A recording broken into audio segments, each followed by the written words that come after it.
Olá a todos, sejam muito bem-vindos.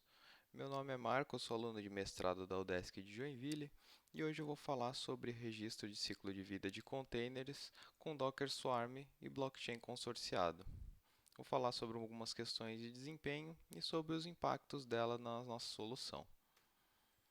A nossa agenda vai ser uma introdução breve com o contexto e o objetivo da nossa proposta, apresentar algumas definições e um detalhamento da nossa solução e, por fim, algumas considerações e os trabalhos futuros. Então, nós temos aí um crescimento na adoção do modelo de computação em nuvem, né? Principalmente devido à sua capacidade de alocação sob demanda dos recursos computacionais. E isso, associado aos benefícios da virtualização em containers, propicia um ambiente adequado para o modelo de microserviços. O modelo de microserviços consiste em pegar uma aplicação chamada aplicação monolítica, né, que é um modelo de aplicação onde um único executável contém todos os serviços que essa aplicação executa, e quebrar essa aplicação em diversos serviços menores. E esses serviços eles vão ser instanciados sob demanda conforme a necessidade do usuário. Então nós temos aí aplicações que anteriormente eram apenas um executável, sendo quebradas em centenas ou em milhares de serviços. Se você imaginar que esses serviços eles são instanciados sob demanda, você pode imaginar que vai ser necessário alguma ferramenta que vai ser responsável pela gestão desses serviços. Essa ferramenta é o chamado orquestrador. Essa ferramenta é quem faz o instanciamento, quem faz o desligamento dos containers e quem é responsável por exemplo, gerar imagens, por gerar novas instâncias, enfim, por todo o processo de controle e orquestração dos containers que compõem as aplicações. Tendo isso, é necessário o registro de informações do ciclo de vida desses containers, seja para auditoria de uso, para auditoria de consumo de recursos computacionais, para questões de execução e possíveis problemas, enfim, para uma série de questões de administração de ambiente, onde esses registros são vitais para poder ter um controle e uma noção correta do que tem acontecido. Se imaginarmos que é um ambiente dinâmico, é, o desempenho da aplicação que vai realizar a coleta desses eventos é essencial para que o registro seja feito de maneira correta e possibilite uma auditoria bem feita posteriormente, né? Então, a gente tem basicamente como objetivo da nossa proposta realizar uma análise do ponto de vista de desempenho da aplicação de coleta de eventos de ciclo de vida de containers Docker. Então, vou falar um pouquinho sobre o Docker Swarm, que é o orquestrador Docker que foi adotado em nossa proposta como modelo de solução. Esse orquestrador ele tem dois tipos de nós. Um deles é o nó Manager, que é responsável por alocar serviços para os nós Worker, que é o outro tipo de nó, que é responsável pela execução desses serviços. Uma outra tarefa do nó Manager é realizar o armazenamento do estado do cluster. O que isso significa?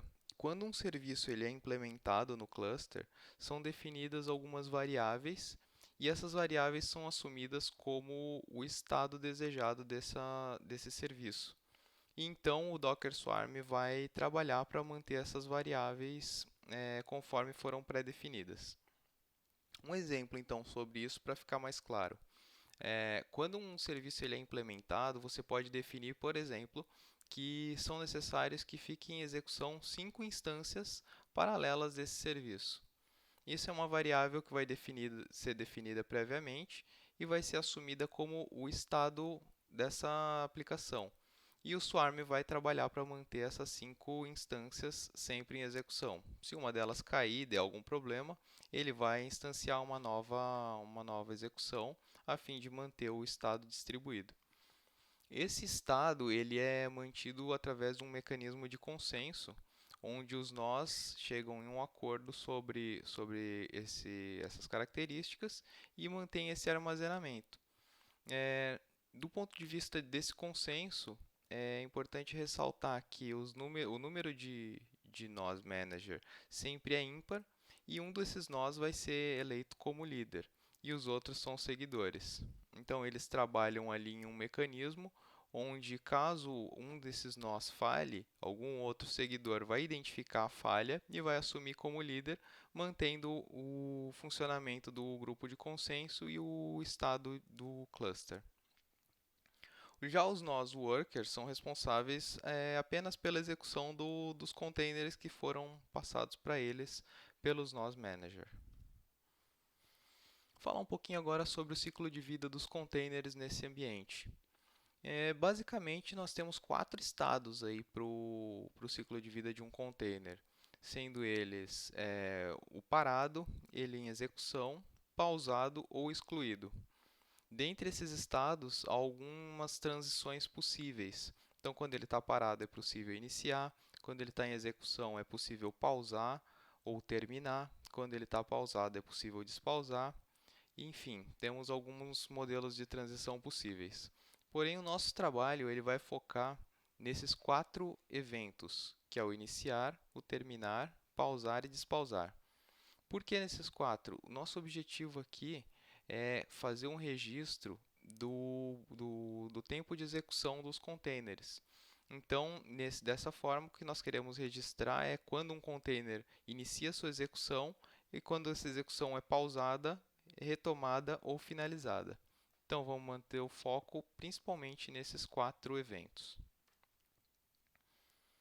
Antes de falar sobre a nossa solução, falar um pouquinho sobre a blockchain. A blockchain ela chega nessa solução como um modelo que agrega ali algumas características de segurança e de não repúdio às informações registradas. A blockchain ela tem uma característica muito interessante que, como o próprio nome diz, são uma sequência de blocos encadeados com os blocos anteriores. Então, na blockchain a gente tem inicialmente o bloco zero, né, o chamado bloco Gênesis, e a partir deles são encadeados blocos contendo transações. Então, basicamente, um bloco de uma blockchain ele tem um cabeçalho que contém ali informações como um timestamp e o hash do bloco anterior, e o corpo desse bloco contém as transações. As transações que estão contidas ali nesse bloco, elas são assinadas digitalmente, o que já traz a segurança de um algoritmo de criptografia. Então, todas as transações elas são assinadas digitalmente e todo bloco ele contém um hash e além do hash desse bloco contém o hash do bloco anterior. Então, com isso, é criado um mecanismo de segurança muito eficiente. Dessa forma, se alguém tentar fazer alguma alteração em um bloco dessa blockchain, fazendo uma alteração mínima que seja de valor ou de hora, ou seja lá qualquer alteração que seja realizado, essa alteração vai gerar um hash completamente diferente desse bloco, já invalidando o bloco, e como os blocos posteriores a esse bloco, foram gerados com base no hash deste bloco, toda a cadeia subsequente também vai ser invalidada. Então a blockchain ela traz algumas características que trazem alto grau de confiança na informação que é armazenada nela. Dito isso, eu apresento aqui basicamente um modelo da nossa solução. O que nós estamos propondo aqui é uma coleta dos eventos de ciclo de vida em um armazenamento temporário para posteriormente serem geradas transações que serão enviadas a um nó validador da blockchain. Esse nó vai realizar os procedimentos de validação necessários e, estando tudo ok, essa informação é adicionada na blockchain. Então, nós temos ali basicamente o Docker Swarm gerando em comunicação com os workers eventos de ciclo de vida, que é o item 1. Temos o coletor de eventos ali fazendo a captura desses eventos em tempo real e o armazenamento em um repositório temporário, que são os itens 2 e 3. No item 4, o gerador de transação faz a busca por esses eventos e envia para o nó validador no item 5, que faz ali toda a validação da transação e, estando tudo ok, encaminha para adicionar na cadeia de blocos ali na blockchain, finalizando todo o procedimento da nossa proposta. Então, apresentado ali brevemente a nossa solução, isso traz aqui para nós algumas questões referente a desempenho e dos impactos desse desempenho na nossa solução. Se formos imaginar a nossa solução ali conforme apresentada, a gente consegue dividir ela em três grandes momentos. São eles: a leitura dos eventos e o registro em um local temporário. E número 2 seria a geração dessas transações e o envio ao nó validador da blockchain. E por fim, a validação da transação e inclusão na blockchain. Então, vou falar um pouquinho agora de cada um desses momentos para poder fazer uma análise um pouco melhor do que tem de impacto com relação ao desempenho.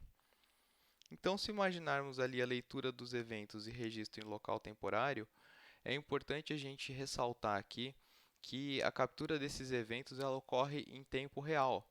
Então, o nosso coletor ele está em contato constante com o orquestrador, fazendo a captura dos eventos. Então, o orquestrador, sempre que ocorre algum evento de ciclo de vida, ele vai gerar como se fosse um tail, né? Ele vai fazer um streaming, digamos assim, dos eventos que ocorrem. Então, o nosso coletor ele tem que estar sempre ouvindo o que o orquestrador tá emitindo de eventos para fazer a captura desses eventos e o armazenamento dele nesse repositório. Então, é importante destacar que se esse coletor tem que estar sempre na escuta ali do Docker Swarm, ele não pode, de maneira nenhuma, travar ou ficar fora do ar. Então, a gente precisa definir aqui algumas instâncias de execução para garantir que caso um desses containers de que faz a coleta dos eventos trave, o serviço não pare, um outro assuma o lugar dele.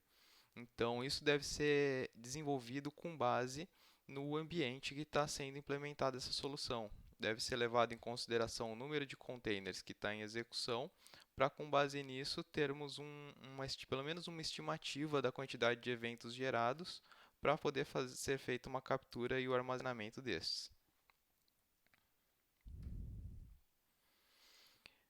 Seguindo, temos aí a geração das transações, né, e o envio ao nó validador. Então, essas transações elas são geradas e armazenadas em um repositório temporário, para que dessa forma o gerador de transação, chamamos assim o componente responsável por essa ação, ele acesse esse repositório, receba os eventos que foram gerados, monte uma transação conforme os parâmetros pré-definidos e envie ao nó validador. Aqui algumas questões têm que ser definidas, também levando em conta o número de eventos por segundo que esse ambiente gera, para definir um tamanho ideal do bloco que vai conter essas transações e levando em conta também a taxa de transferência possível. Então aqui a gente tem que ter um equilíbrio entre o tamanho do bloco e a taxa de transferência. Blocos muito pequenos vão conter poucas transações, então vão ser necessários serem gerados muitos blocos e vai consumir uma alta taxa de transferência de informação.